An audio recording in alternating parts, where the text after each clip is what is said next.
अम्बेडकर हमारी वजह से नहीं, हम बाबा साहब अम्बेडकर की वजह से।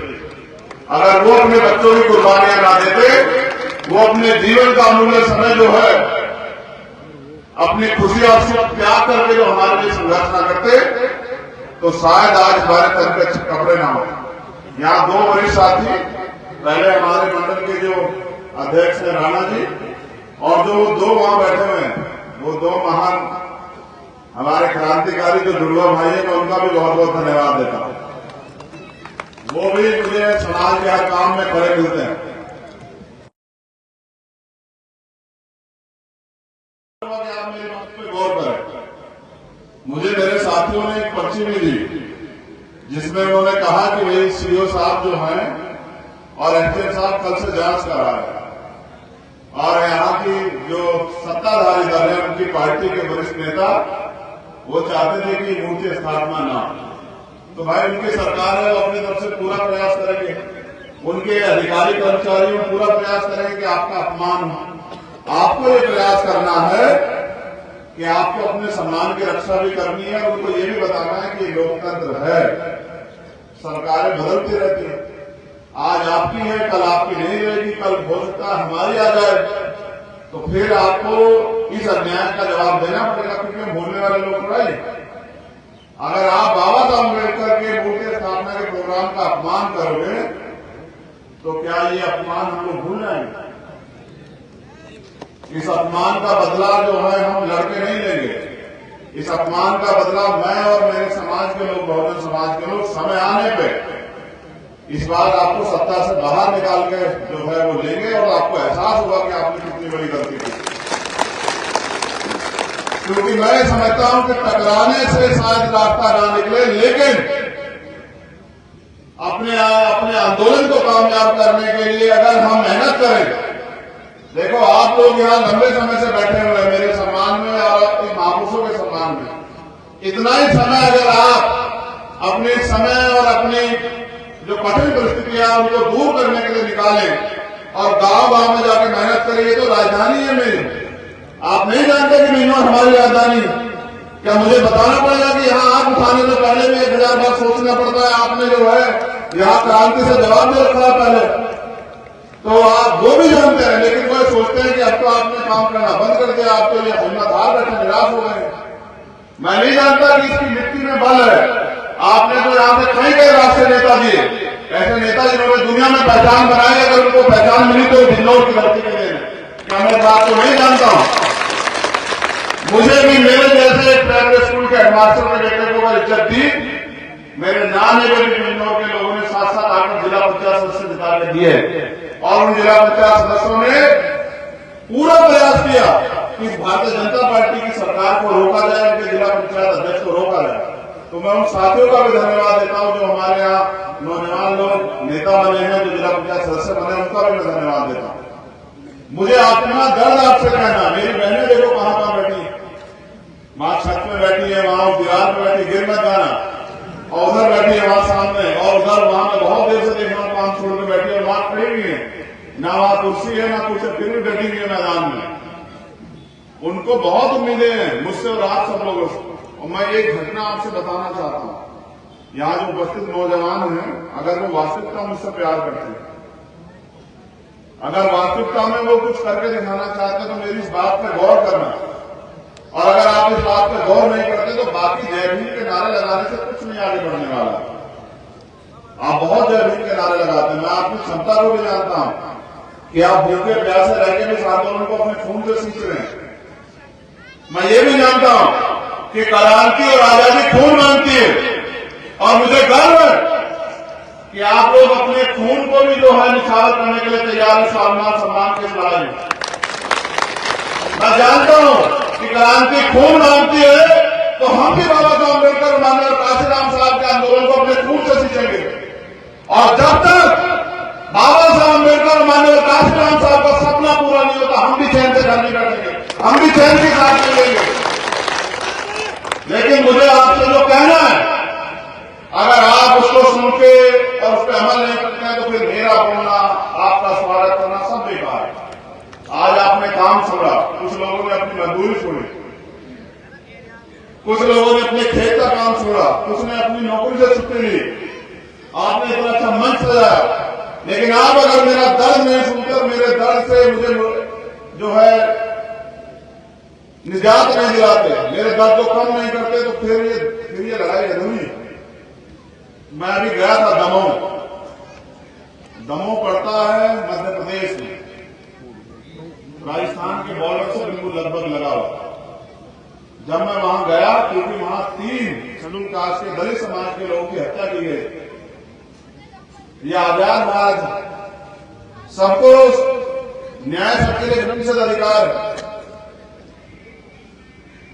लेकिन वहां 3 दलित समाज के लोगों के, एक परिवार के लोगों की हत्या की गई। क्यों की गई? उनका कुछ जमीनी विवाद था। सरकार में बैठे हुए लोगों को वहां भी सरकार उनकी है, उनको लगता है कि भाई ये दलित समाज के लोग, पिछड़े वर्ग के लोग, माइनॉरिटी के लोग तो कीड़े मकोड़े की हत्या करोगे तो कुछ सजा वजह तो होगी नहीं। तो वहां हत्या तब तक मारा गया, गोली मारने के बाद तब तक कुचला गया पत्थर से, जब तक सांस नहीं खत्म हो गए। इतना दर्द। मैं दमोह से लौट रहा था, मेरा प्लेन जिस समय दिल्ली लैंड करा तो मेरे फोन पे एक मैसेज था, और वो मैसेज ये था कि राजस्थान में ओम प्रकाश बैगर नाम के एक दलित समाज के बच्चे ने सुसाइड किया। सुसाइड क्यों किया है ये आपको बताना है, और सुसाइड करके उसने, सुसाइड करने से पहले उसने क्या संदेश दिया समाज को, ये आपको बताना है। उसने सुसाइड इसलिए किया कि उसके पिताजी के साथ अपमान हुआ। उनके पिताजी ने जो फसल लगाई, ताकतवर लोगों के सहारे पर उनकी फसल खराब की गई, उन्होंने विरोध किया तो उनको पीटा गया। और वो बेटा जो है वो मुंबई में जॉब करता है। वो आया था अक्टूबर में अपने मकान बनवाने के लिए, लेकिन जब एक बेटे के सामने उसके पिता को पीटा गया, आप सोचो जितने लोग यहां बैठे, अगर आपके सामने, चाहे आपका शरीर मुट्ठी भर का, लेकिन अगर आपके सामने आपके पिता को पीटा जाएगा तो क्या आप सह पाओगे? मैं इन पुलिस के साथी से पूछना चाहता हूं, अगर आपके सामने आपके पिता को पीटा जाए तो सह पाओगे? कोई बेटा नहीं सह सकता, बेटा छोड़िए बेटी भी नहीं सह सकती। उनको पीटा गया क्योंकि हर बेटे के लिए उसका पिता हीरो होता, आदर्श होता। मेरे लिए भी मेरे पिता हीरो। मैं जितने बाबा साहब अम्बेडकर का सम्मान करता हूं, उससे थोड़ा सा कम अपने पिताजी का भी सम्मान करता हूं, क्योंकि मेरे पिताजी ने भले ही मुझे पैदा किया, लेकिन जीने का अधिकार और सम्मान से जीने का अधिकार मुझे बाबा साहब अम्बेडकर ने दिया। तो जब उनको पीटा गया तो वो थाने गए।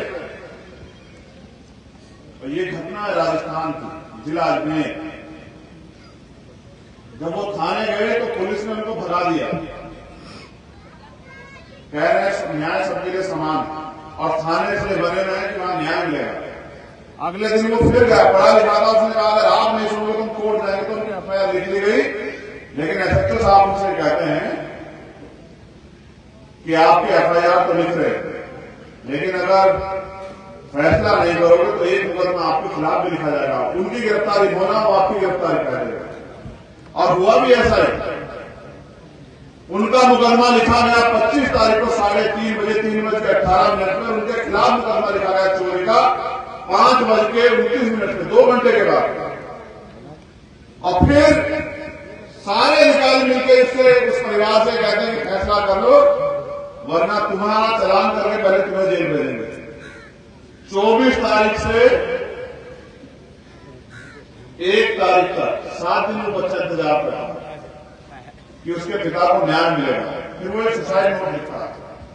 उस सुसाइड नोट में उसने लिखा कि मेरे माता पिता ने मुझे पाल पोस के इतना बड़ा किया, आज मैं उनका आत्मसम्मान भी नहीं बचा पा रहा हूं। मुझे शर्मिंदगी महसूस हो रही है अपने पिता के सामने जाने में।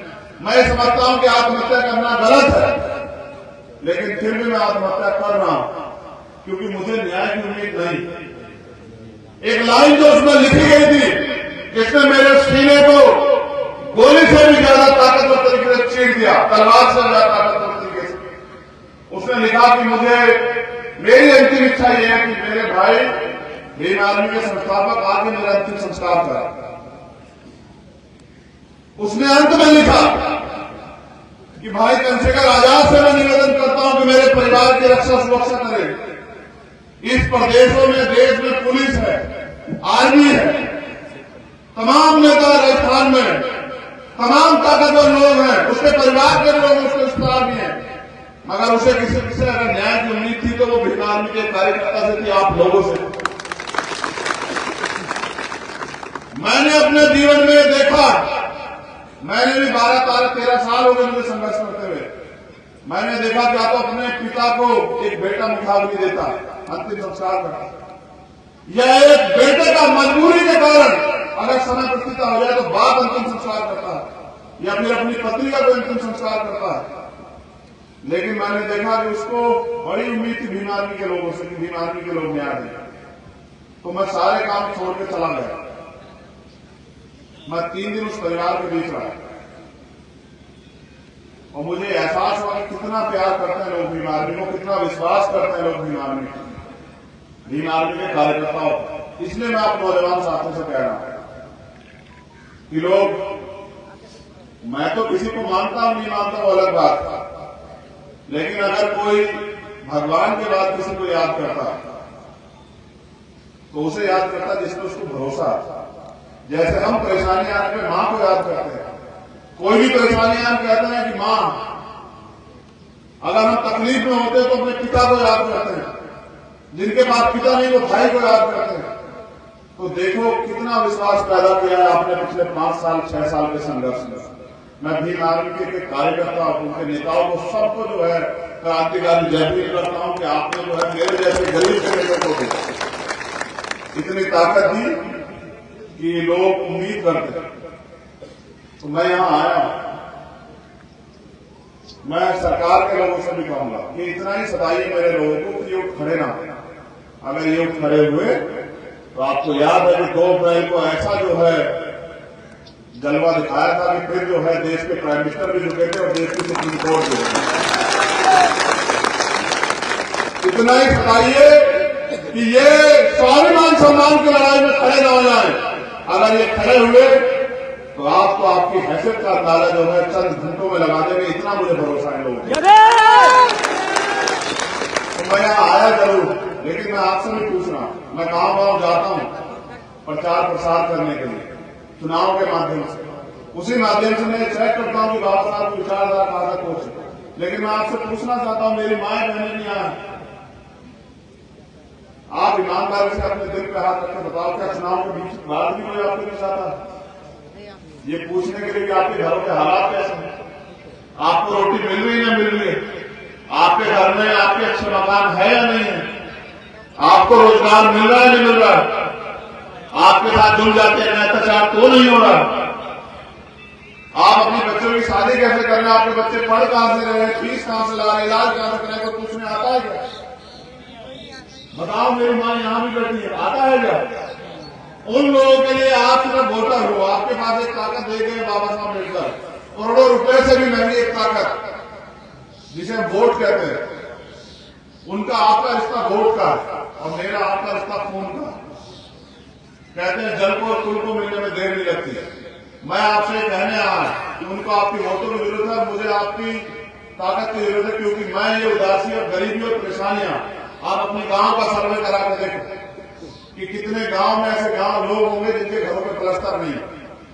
आज भी ऐसा आजाद भारत में करोड़ों लोग भूखे पेट सोते हैं, करोड़ों लोग बिना छत के सोते हैं, हजारों लोग रोज बिना इलाज के मर जाते हैं।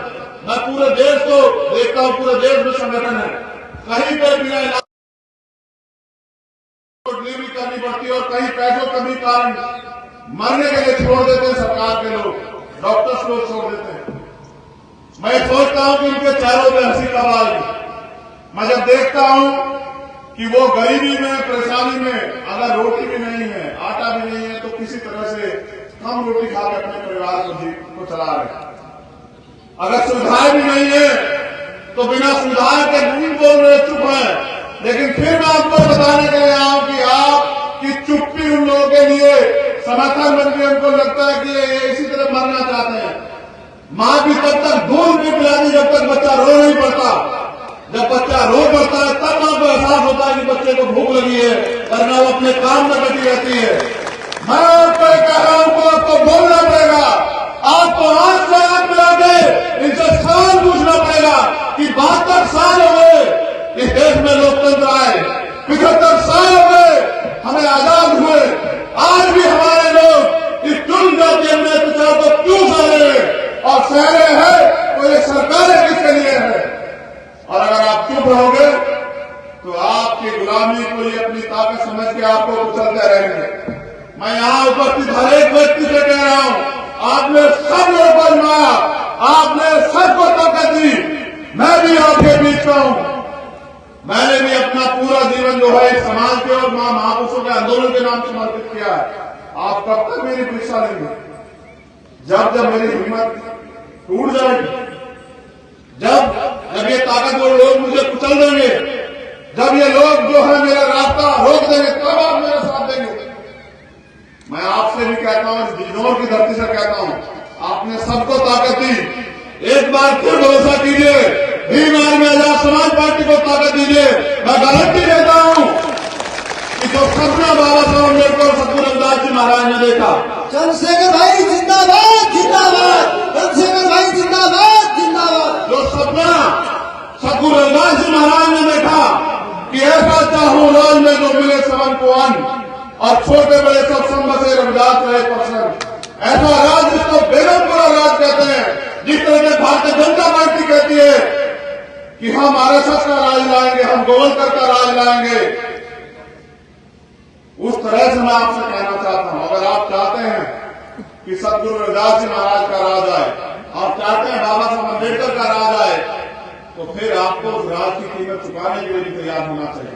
आप चाहते हैं कि जाति और धर्म के नाम पर जो नफरत और बंटवारा किया जा रहा है बंद हो, आप ये चाहते हैं कि आपके साथ जो समस्याएं हैं वो खत्म हो, तो मैं गारंटी से देता हूं, गारंटी से कहता हूं कि अब इन निखल्ले और सिर्फ जो वोट के लिए आपसे रिश्ता रखते हैं, नेताओं का साथ आप देना छोड़ दीजिए और काम करने वाले, ये आलोक मेरा छोटा भाई, ये प्रशांत मेरा छोटा भाई, धर्मेंद्र मेरा भाई, ये तमाम लोग आपके बीच से निकले और आपने ताकत देकर इनको बनाया। ये तो गरीब के बेटे हैं। आज जैसे लोकतंत्र में गरीब का बेटा जो है तमाम तरह से पूरे में पोस्टर लगा के आपका स्वागत कर रहा है, ये ताकत दी है लोकतंत्र में। आप ये भी नहीं समझ पाए, ऐ मेरे भोले समाज के लोगों, आप ये भी नहीं समझ पाए कि लोकतंत्र बाबा साहब अम्बेडकर देश में लाए किसके लिए। यहां तो वोट का अधिकार लोग कहते थे कि उनको मिले जिनके पास धन है, यहां तो लोग कहते थे कि वोट का अधिकार उनको मिले जिनके पास जमींदारी है, यहां तो लोग कहते थे कि वोट का अधिकार उनको मिले जो पढ़े लिखे लोग हैं, उनको स्कूल में घुसने की इजाजत नहीं थी। आज बिस्लेरी का पानी पीते हुए मेरी बहन कह रही थी अपने सॉन्ग में, लेकिन आपको पता है कि बाबा साहब अम्बेडकर 1920 में आंदोलन करते हैं महासत्याग्रह कि उनको तालाब से पानी पीने की इजाजत मिलनी चाहिए। मैं आपसे कहना चाहता हूं कि लोकतंत्र आया किसके लिए है? लोकतंत्र आपके लिए। आप पहले राजतंत्र था, पैसे वाले ताकतवर लोग आ जाते, फिर बाबा साहब अम्बेडकर ने सोचा कि अगर मेरे लोगों के पास वोट हो गए, वो अपनी वोट को इकट्ठा करके मजबूती से देंगे तो इनके हाथ में राज आ जाएगा। जब इनके हाथ में राज आ जाएगा तो इनकी बहन बेटी बच्चों की तरफ आम उठा के देखने वाला कोई पैदा नहीं होगा। वो ये भी समझते थे कि जिस दिन इनका राज आएगा तब मानवता का राज लागू होगा, तब अंतिम व्यक्ति को भी रोटी कपड़ा मकान मिलेगा। आज पूछो सरकार से रोजगार कहां? आज पूछो मोदी जी से, योगी जी से कि महंगाई खत्म हो गई क्या, रोड के रस्ते खत्म हो गए क्या, बेरोजगारी खत्म हो गई क्या? आप स्कूल बंद कर रहे हैं, किसके लिए बंद कर रहे हैं? आप जो है प्राइवेट स्कूल खुलवा रहे हैं, किसके लिए खुलवा रहे हैं? आप सरकारी अस्पतालों में सुविधाएं नहीं है, सरकारी अस्पतालों में कौन जाता है भाई? सरकारी अस्पतालों में हमारे तो लोग जाते हैं, ताकतवर लोग को प्राइवेट हॉस्पिटल में जाते हैं। सरकारी स्कूलों में किसके बच्चे पढ़ते हैं आपको नहीं पता? सरकारी स्कूल में हमारे बच्चे पढ़ते हैं, इसलिए हमें वो खाना देते हैं।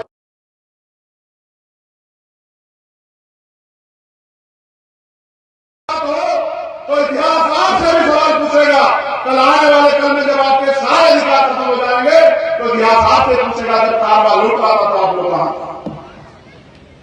बाबा साहब अम्बेडकर ने अपने 4 बच्चे कुर्बान किए, रास्ता नहीं बदला। तो हम अगर थोड़े से स्वार्थ में, किसी की बातों में गुमराह होके अगर गद्दार को या गलत आदमी को वोट देते हैं तो हम अपने आने वाले नस्लों के अधिकार को कुचलने का काम कर रहे हैं। हमारी वोट लेके वो हमारे रास्ते बंद कर रहे हैं। आपको ये तय करना है कि अपने बच्चों के लिए क्या छोड़ने जा रहे थे इसमें। आप ये भी सोचो, आरक्षण खत्म